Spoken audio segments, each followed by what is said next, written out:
Webcasting camera ঠিকাদার পেয়েছিল সোদপুরের এক সংস্থা।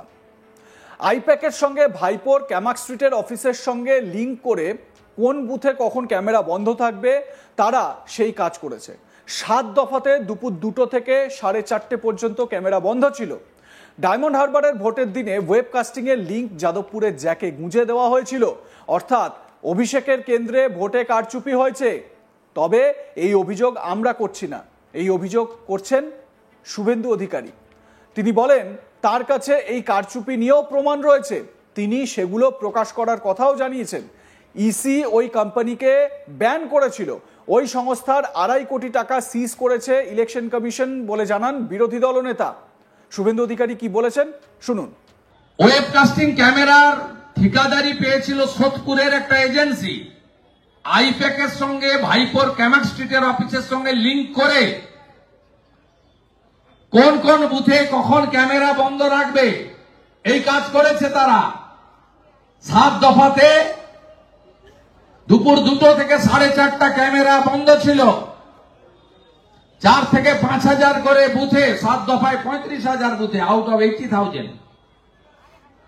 এমনকি ডায়মন্ড হারবারের ভোটের দিনে ওয়েবকাস্টিং এর লিঙ্ক যাদবপুরে জ্যাক গুঁজে দেওয়া হয়েছিল।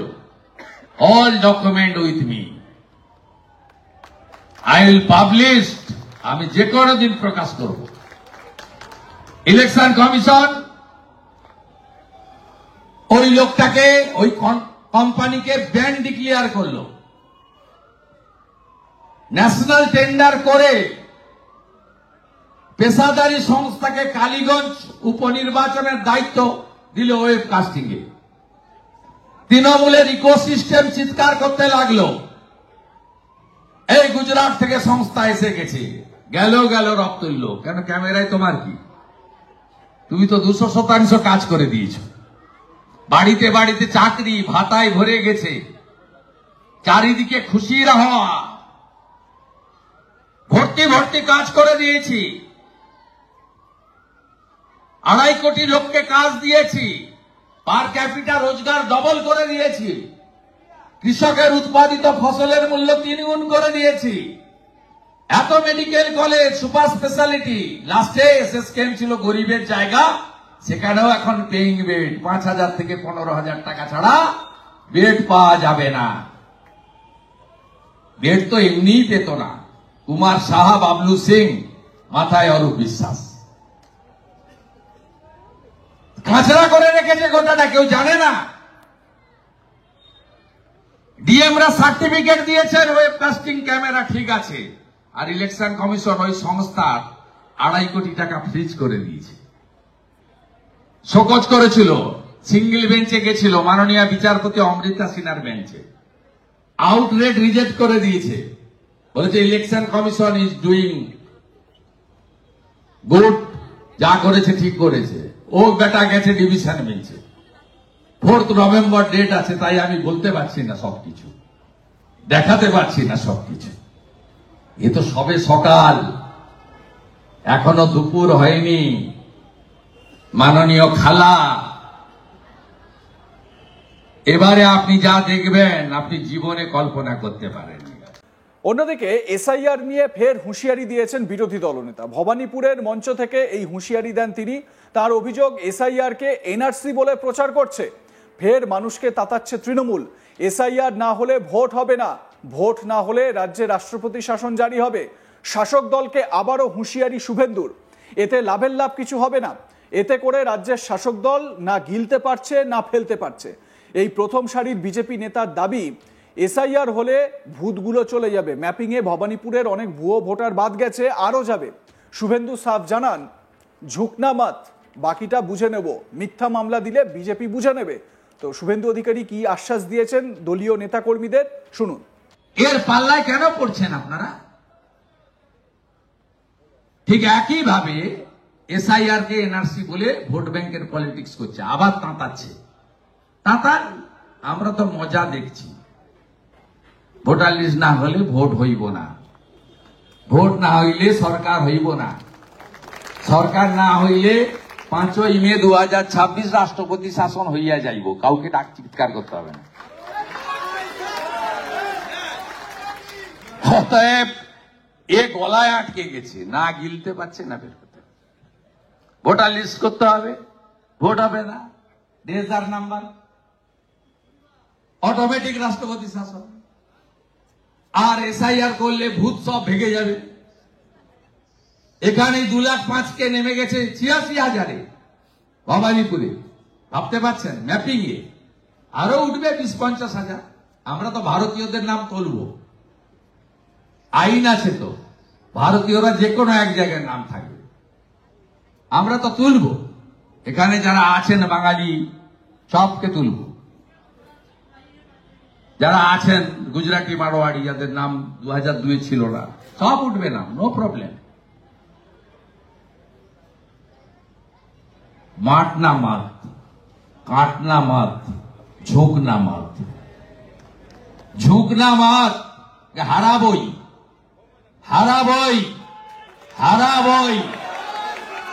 শুধু সহযোগিতা করুন, কথা শুনুন, বাকিটা বুঝে নেব। মিথ্যা মামলা দিলে বেল করানোর দায়িত্ব আমাদের, মাথা নিচু করবেন না। শুভেন্দু অধিকারী আরো বলেন, এরপর বাড়ি বাড়ি বিএলওরা যাবেন। মুখ্যমন্ত্রীর কেন্দ্রে যারা যাবেন তারা ভয় পাবেন না। ইসি আগে এইসব করে না, ইসি কোনো পার্টির অফিস হতে পারে না। ইসি বুঝেই মনোজ আগরওয়ালকে দিয়েছেন। কি বলেছেন শুভেন্দু, শুনুন। এরপরে কি করতে হবে? বাড়ি বাড়ি বিএলও যাবে, মুখ্যমন্ত্রীর কেন্দ্র। বিএলওরা খুব চাপে থাকবেন, ভয় পাবেন না। 4টে WBCS সাসপেন্ড হয়েছে, এফআইআর পেন্ডিং আছে। আরো 2টো WBCS অফিসার সাসপেন্ডের পথে, আন্ডার কনসিডারেশন। এসব জিনিস ইলেকশন কমিশন আগে করেনি। তার কারণ এই যে ইলেকশন কমিশনের অফিসটা 6 বছর ধরে মমতার একটা পায়দাস আরিজ আফতাব ওখানে সিও ছিল। উনি রিটায়ার করে চলে যাওয়ার পরে মমতা ব্যানার্জি যখন সিও প্রপোজড হয়, প্রথম 3টে নাম পাঠিয়েছিলেন। সঞ্জয় বনসালের নাম, শরৎ দ্বিবেদীর নাম, পারভেজ আহমেদ সিদ্দিকীর নাম। ইলেকশন কমিশন এবং তারা দিল্লি রিজেক্ট করে দেয়, বলে এই জুনিয়র অফিসার, নো। তারপরে তিনি আরো 3টে নাম পাঠান, বরুণ রায়ের নাম, দূষণ নারিয়ালার নাম, রণধীর কুমারের নাম। इलेक्शन कमीशन बोले रिजेक्ट। जितना भी सीनियर ऑफिसर है एसीएस रैंक सबका नाम भेजो, उसके अंदर हम लोग ढूंढने का काम करूंगा। इलेक्शन कमीशन कोई पार्टी का ऑफिस नहीं होता है। Election commission is a independent constitutional body. Mamata Banerjee ভাবছিলেন যে রাজীব সিনহাকে যেমন রেখেছি, এটাকেও আমার হাতে এতদিন তো আরিজ আফতাব ছিল। ইলেকশন কমিশন সিনিয়র এসিএসদের মধ্যে মিস্টার মনোজ আগরওয়ালকে দিয়েছেন। তারপরে ইলেকশন কমিশন চেষ্টা করছেন, কি কি হয়েছে? ওয়েবকাস্টিং ক্যামেরা চোর ধরা পড়েছে। ভাবছেন বিজেপি 12টা পেল কেন? আরে বিজেপি অনেক বেশি সিট পেয়েছিল, তৃণমূল 2,75,00,000 পায়নি। ওয়েবকাস্টিং ক্যামেরার ঠিকাদারি পেয়েছিল সোদপুরের একটা এজেন্সি। আইপ্যাকের সঙ্গে ভাইপোর ক্যামাক স্ট্রিটের অফিসের সঙ্গে লিংক করে কোন কোন বুথে কখন ক্যামেরা বন্ধ রাখবে এই কাজ করেছে তারা। লাইক কমেন্ট শেয়ার করতে ভুলবেন না। দেখতে থাকুন আজ তাক বাংলা। সাবস্ক্রাইব করুন আমাদের ইউটিউব চ্যানেলটি, বেল আইকন প্রেস করুন নোটিফিকেশন পেতে।